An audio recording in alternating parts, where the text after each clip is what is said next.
Good morning. It's a Monday, and we've got a little bit of catching up to do with Genesis 23, 4, 5, and 6 today, since we look at yesterday's readings and today's readings. And I just kind of figured out I'm not going to be able to get as in-depth with as much reading as we've got to do. So chapter 23 starts out with the death of Sarah, Abraham's wife, and it says that she was 127 years old. And so she had been 90 when Isaac was born. So she saw him come to the age of 37. But after he died, it said Abraham went in to mourn and to weep for her.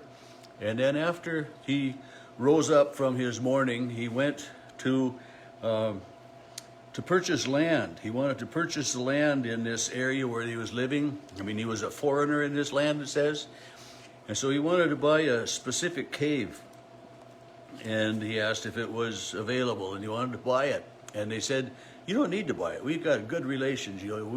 How about we just give it to you? And no, I want to buy it. And he said, no, we want to give it to you. No, I want to buy it. And so they worked out the price of 400 shekels of silver. And, it's really hard to figure out how much that was, but some things that I have looked at say that it was roughly $300 or $320 or in that vicinity of amount that he paid for this cave and this land that went with it, some good land, and that so then he could bury Sarah in this cave. And then it would also be that Abraham could be buried there, and others of Abraham's family and his servants, and he would have land that he would have a burial plot for. And so chapter 23 deals with that. And chapter 24 deals with finding a wife for Isaac. Isaac, as I said, was he was born to Abraham and Sarah in their old age, and Abraham had been instructed by God, not to take a wife for Isaac from among these people where they were living, but rather to send back and to find a wife for him, from his own people's people. And so in chapter 24, there's 67 verses. It's a long chapter dealing with how Abraham sends his servant back with the instructions to find a bride. And then if this woman isn't willing to come, well, then to come back. And as the servant goes, he prays for guidance, and he says, he's traveling with 10 camels and some others, and he says, he prays to the Lord. He says, Lord, let the girl that comes to the well, and I ask her for a drink, offers a drink for me and also to water my camels. Let this be the girl. And then, this happens, and it's Rebecca, the daughter, granddaughter Laban, a relative of Abraham.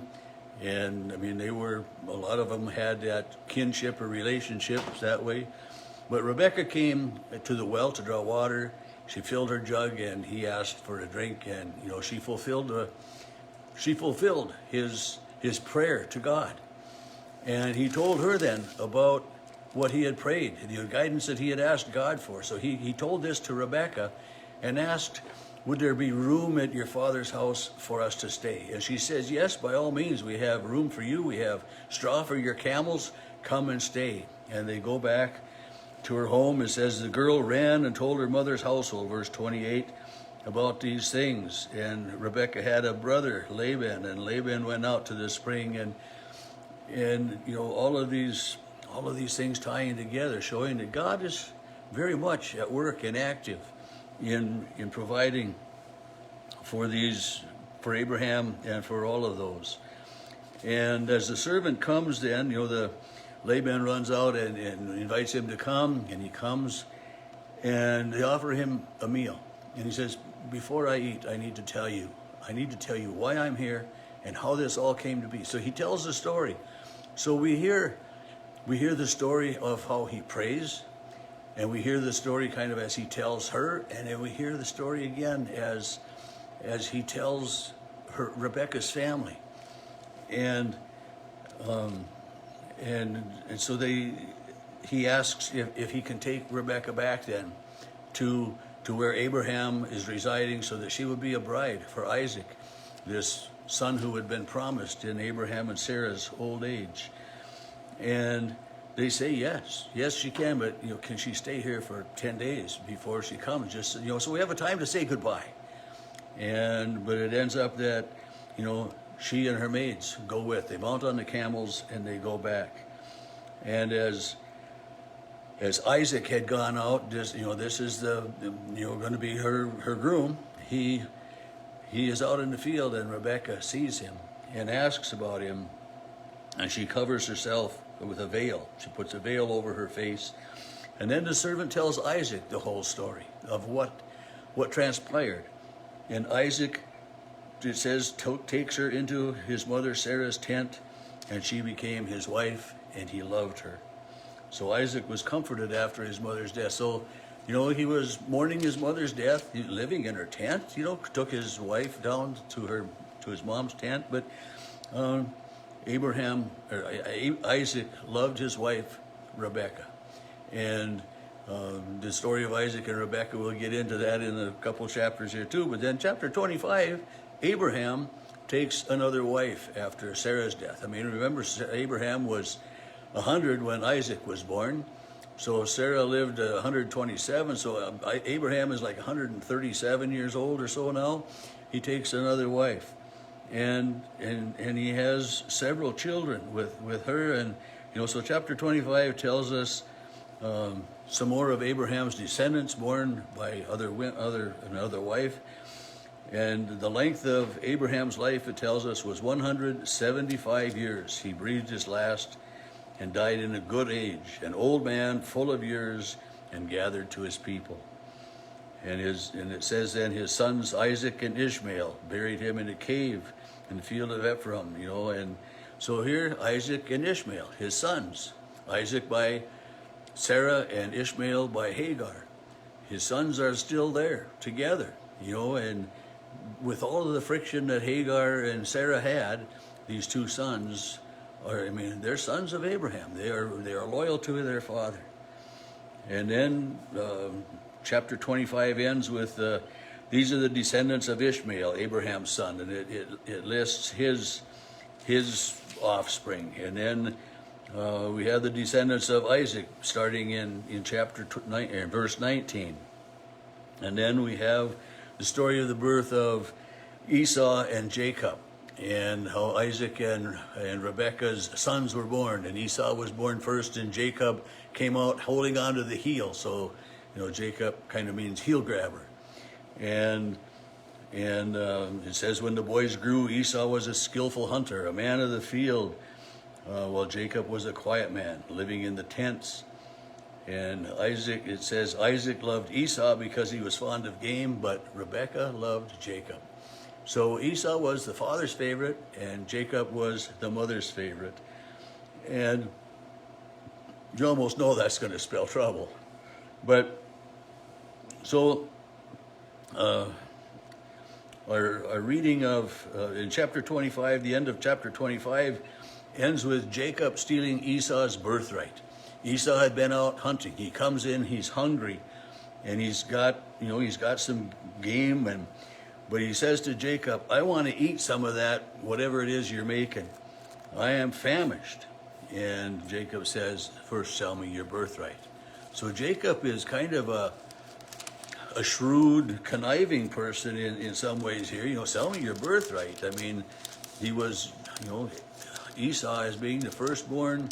The tradition would be the firstborn would inherit, I think, 2/3, and then the others would get, shares after that. But Jacob says, sell me your birthright. And Esau, at that point in his life, didn't realize the importance of it. And he said, yeah. He says, I'm about to die from hunger. I don't think he wasn't that famished. He wasn't going to die, but he does. He sells his birthright to Jacob. Jacob gave Esau bread and stew, and he ate and drank and rose, and he went on his way. And this is an important thing that's going to come up again as we read on further into this story. Chapter 26, there's a famine in the land. similar to the famine that had occurred when Abraham was alive. And the Lord says to Isaac, don't go down to Egypt, but go to this place that I send you. So Isaac takes his family and everybody, and they settle in this land of Gerar. And the men of his place asked about his wife, and he says, "No, she's my sister." Well, where have we heard that before?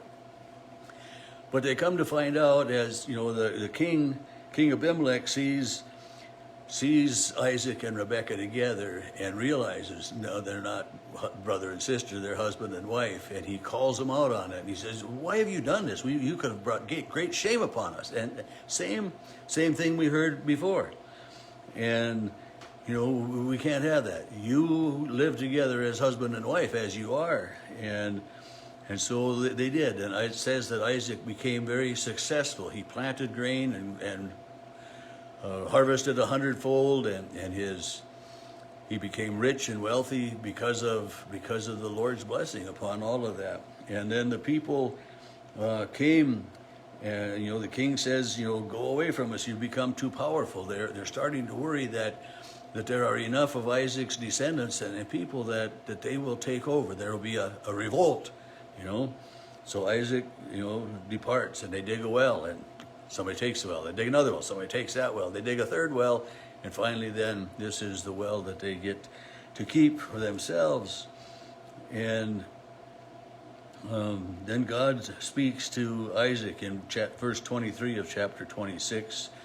And he says, "I am the God of your father Abraham. Do not be afraid, for I am with you, and I will bless you. And I will make your offspring numerous for my servant Abraham's sake." So Isaac built an altar there to worship God.